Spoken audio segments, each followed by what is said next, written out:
그러면 하루에 거의 4끼를 하시는 거예요? 예, 4끼죠. 준비를 다 해놓고 기다려야죠.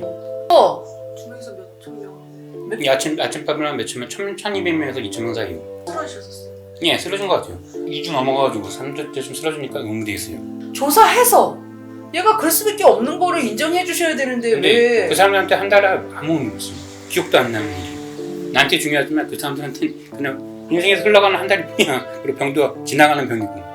도살하는 사람처럼 처음에 개 잡을 때 힘들잖아요. 그 다음부터 쭉 그다음부터 맨든지 하면 아무 감정이 없잖아요. 그런 사람 같아요. 난. 저 방에서 나오질 않았었어요. 이제 요즘에 모두 사고 싶은 생각도 들고 여행도 가고 싶은 생각도 들고 지가 이제 최근 부실급식이 논란이 된 가운데 조리병들의 열악한 업무량 문제도 수면 위로 떠올랐습니다. SNS에서는 지옥 같은 조리병의 하루 일과에 대한 글이 올라와 많은 이들의 공감을 사기도 했는데요. 혼자서 수백여 명에서 많게는 1000명이 넘는 인원의 식사를 준비하다가 죽음을 생각하고 결국 장애까지 얻게 된 이준호 씨를 만나 자세한 이야기를 들어봤습니다. 입대 전까지만 해도 밝았던 그는 어쩌다 조현병까지 생겼을까요? 예, 이게 우리 준호예요. 우리 준호. 준호 우리 고등학교 때 준호. 안경 쓰시고 예, 우리 준호예요. 제대하고 나서 우리 준호가 본인을 인식을 못해요. 밝았던 아이가 굉장히 말수가 적어지고 헬스포에 눈을 안 마주쳐요. 사람들하고. 그러니까 3학대를 들어갔는데 11월 초니까 한 7, 8개월이 흘렀던가요? 그때 식당에서 봤는데 애가 눈을 못 마주쳐요. 내가 느낌이 아무래도 애가 이상한 거예요. 그래서 내가 우리 여동생이 그때 얘기하더라고요. 언니 군대에서 전화가 왔는데 아이가 좀 이상하다고. 그러니까 너 나한테 왜 얘기 안 했냐고 그랬더니 언니가 임신을 했기 때문에 놀랄까봐 말을 안 했대요. 사회생활을 했으면 별 문제가 없어요. 자면 되는데 또 일해야 되잖아요. 계속 일하고 안 자고 계속 일하고 계속 일하니까. 그리고 한 2주쯤 넘으니까 그때부터 이상한 것 같아요. 그때 사람이 많아가지고 11시에 자서 2시에 일하는데 그동안 그 2시간도 못 잡은 거예요. 잠이 일어나야 되니까 잠을 못 자죠. 계속 생각해야 되니까. 그 당시에는 그게 병이 모자라가지고 기관병 지원 나왔어요. 그리고 특공소 들어가가지고 야간에 점프 뛰는 게 있어가지고 11시까지 잠을 못 잤어요. 공중에서 높은 데서 뛰어난 고공팀이 들어가가지고 8시까지 기다려야 돼요. 11시까지. 밥을 다 해줘야 되고 맞춰줘야 됩니다. 그러면 하루에 거의 4끼를 하시는 거예요? 예, 4끼죠. 준비를 다 해놓고 기다려야죠. 원래 10명이 하는데 어쩌다가 4명이 됐어요. 4명에 말년병장 둘이 있었거든요. 둘은 안 일어나니까 둘이 해야 되잖아요. 네. 3병도 아프니까 안 일어나고. 그러니까 두 명이서 몇천 명? 이 아침밥을 한 며칠면 1200명에서 2000명 사이요. 예, 훈련 받을 때. 평일에는 보충병이 와서 해주는데 야간은 안 돼요. 혼자 해야 되죠. 다친 사람이 있어가지고 그 사람들 안 일어난다 못 일어난다 못 말하겠어. 다치니까. 혼자 하다 보니까 일주일째 넘어서 문제는 없었는데 2주부터는 문제가 생긴 것 같아요. 얘는 말도 못하고 그걸 해야 되는 거예요. 안 하면 영창 간다고 그러는데. 사병은 밥 안 하면 영창가. 밥 안 하면 영창 간다 그래갖고 지금이야 와서 얘가 얘기하는 거야. 난 몰랐었어요. 얘가 그렇게까지 힘들 거랑 상상도 못했는데. 쓰러질까지 원인 생각해본 거지. 쓰러져서 의무대에 갔을 때.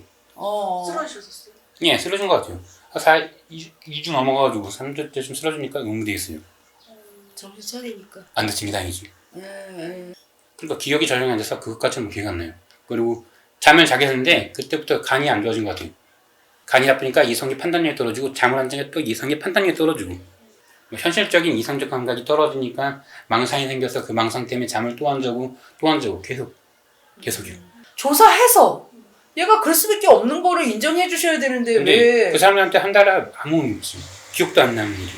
나한테 중요하지만 그 사람들한테는 그냥 인생에서 흘러가는 한 달이 뿐이야. 그리고 병도 지나가는 병이고 소통하는 감정이 없죠. 원래 다 흘러가는 사람들이 계속이요. 감정이 없겠죠. 도살하는 사람처럼 처음에 개 잡을 때 힘들잖아요. 그 다음부터 맨든지 하면 아무 감정이 없잖아요. 그런 사람 같아요. 난. 계속 일하는 사람이 아니죠. 그것처럼. 별로 느낀 것도 없고 재창감도 없을 거고 아무것도 없을 거예요. 사람은 다 그렇죠.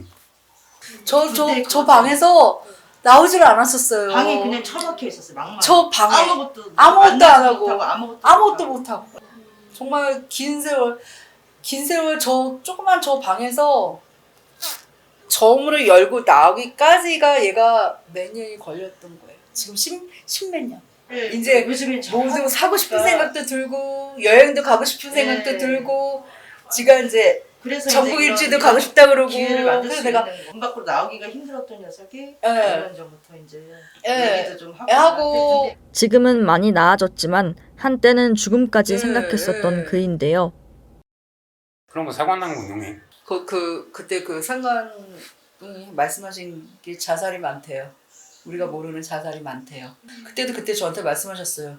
동생이 자살할 수도 있으니까 딴 데로 전주 못 시킨다고. 저가 그때 너무 어려서 판단 미스가 있었던 건데 그때 딱 제대로 시켰어야 되는데 그랬으면 이렇게 긴 세월 그 독한 약 안 먹어도 되지 않았을까. 지금 그게 후회스러운데 이미 이제 저가 잘못한 건 어쩔 수 없는 거고 얘는 이제 본인이니까 잘 모르는데 준호야 너 기분 나쁘게 생각하지 마. 그림자 같아요. 표정이 없어지고 뭔가 강박적으로 가스레인지 잠갔나 안 잠갔나 그리고 자꾸 확인하고 또 확인하고 눈이 막 왔다 갔다 해요. 20년이라는 세월은 정말 인생에서 긴 세월입니다. 그걸 공중에 날려버린 거잖아요. 그러면 이걸 어디가 찾아요? 그러니까 이미 날아간 거는 어쩔 수 없지만 앞으로 살아갈 때는 당당하게 내 동생이 국가유공자 아니면 보훈 대상자 얘는 국방의 의무를 다 한 겁니다. 그러면 국방의 의무를 다 했으면 그 나라에서도 그거를 당연히 해주셔야죠. 예.